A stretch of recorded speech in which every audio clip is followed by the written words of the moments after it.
scared all day.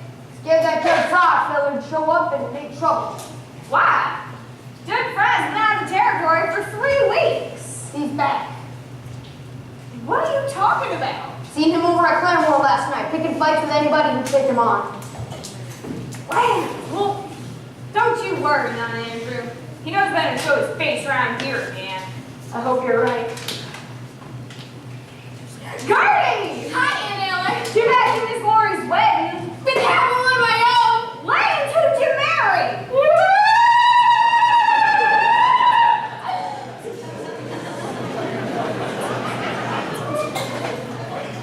How long you been married? 4 days. Look at my ring, Aunt Ellen. 4 days with that much. Should count like a golden wedding. But if you married her, you must have wanted to. Sure, I wanted to marry her. I wanted to marry her the moment I saw the moonlight shining down the barrel of her father's shotgun. He said he wanted to ride with me till the end of the world.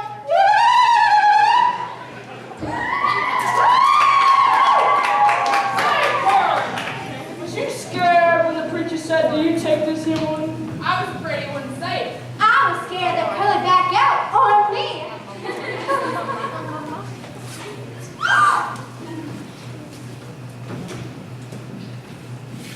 Wedding party's still going on, I see. Glad I ain't too late. Got a present for the groom, but first I want to kiss the bride. And here's my present for you.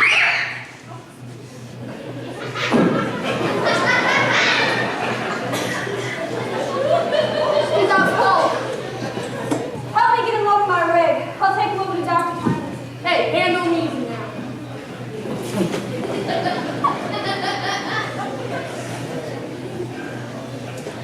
I don't think while this had happened, everything was so fun. It's all right, Lori, baby. Lots of things happen to folks.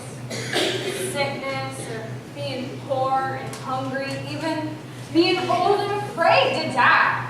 That's the way things is, cradle to grave. But you can stand it.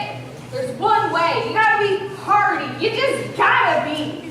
You can't deserve the sweet and tender in life unless you're tough. I wish that was the way